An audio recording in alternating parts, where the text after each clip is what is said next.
This is part one of a video series that will demonstrate the features and control of the Dynamixel digital servos. I will be using the AX-18A and AX-12 Plus servos, which are the smallest but still very powerful specimen in their line of servos. Unlike standard analog servos that require a PWM signal for control, these servos use Yurts serial communication with only a single line that serves as transmit and receive, and can be daisy-chained with up to 254 servos on one line. It was apparent in the previous videos where I was controlling many servos with one microcontroller, and with these types of servos, the analog servos with the PWM control, it takes up a lot of the microcontroller's resources. You have to apply a PWM signal and work with the timing and the clock signal that's within the actual microcontroller to try to run just a few servos, and that is a little bit sketchy. So you'd need an entire microcontroller just to control many of these particular types of servos, whereas you can use a single microcontroller to control these. They actually have an Atmel microcontroller embedded into this particular device, and the Robotis company that creates these servos has a controller that they use, but we won't be using their controller. We'll be using our own microcontroller to communicate with these servos. These digital servos are feature packed. You can have continuous rotation. That means that you're not required to only rotate by 180 degrees. You can continually rotate. You have 1024 steps in the rotation. You have the ability to invoke compliance with the rotation, with the movement, or acceleration, allowing it to start off slow, then increase its speed to its desired speed, then it would slow back down to its stop. So it gives a little bit of a softness in its starting and ending. That could be really important in robotic applications. One of the really cool attributes of these types of servos is you can get feedback, all kinds of different types of feedback, sort of like internal temperature. You can get the load torque, you can get the angular position, you can get the angular velocity, the speed at which it's turning. And you can use this with the control of the servo. And you can also set up automatic feedback controls where you have alarms set up, where if it's a temperature that is too high, then you have this turn off or you have it disabled. The amount of torque that these digital servos can handle is quite a lot for their size. The 12 Plus can handle 212 ounce-inches of torque, or 1.5 Newton meters. The 18A is about 254 ounce-inches of torque, which is about 1.8 Newton meters, and that's with 12 volts applied to these servos.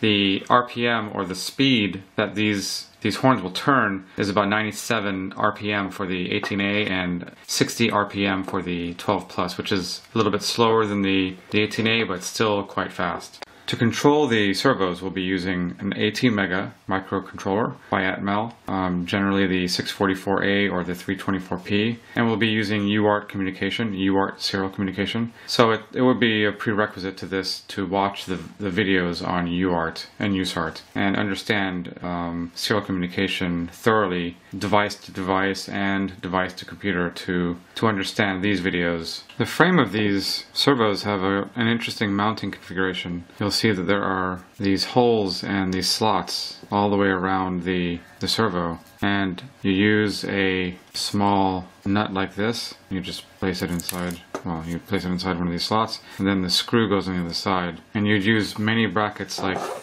these to put them together, put more than one servo together.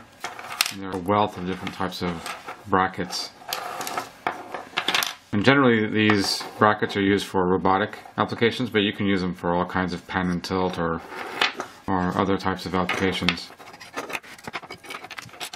The mounting for the AX-12 is similar to the 18A, but it just has a slightly different appearance. I think they improved the mounting for the 18A since this is a newer one.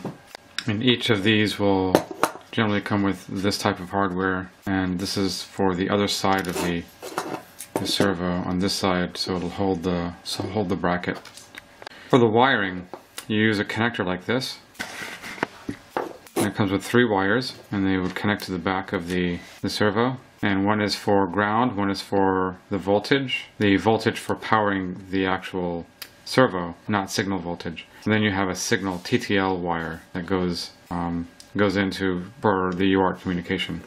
And then you'd have an ID assigned for each one of these, because you can have 254 of these on a line. And it's 254 because the 0 is actually a transmit to all servos, so that would be unique to that situation. But you would actually put an ID on the back of this. There's also an LED that's there's an error LED that will light up if there's an error condition.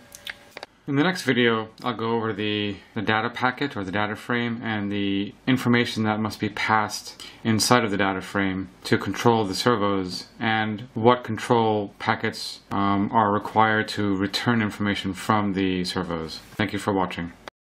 If you are following along with these experiments or producing successful projects on your own, helped by these tutorials, please let me know using the Contact Us page on the newbiehack.com website. I would like to feature these on the website to benefit and motivate others to join this creative field. Thank you.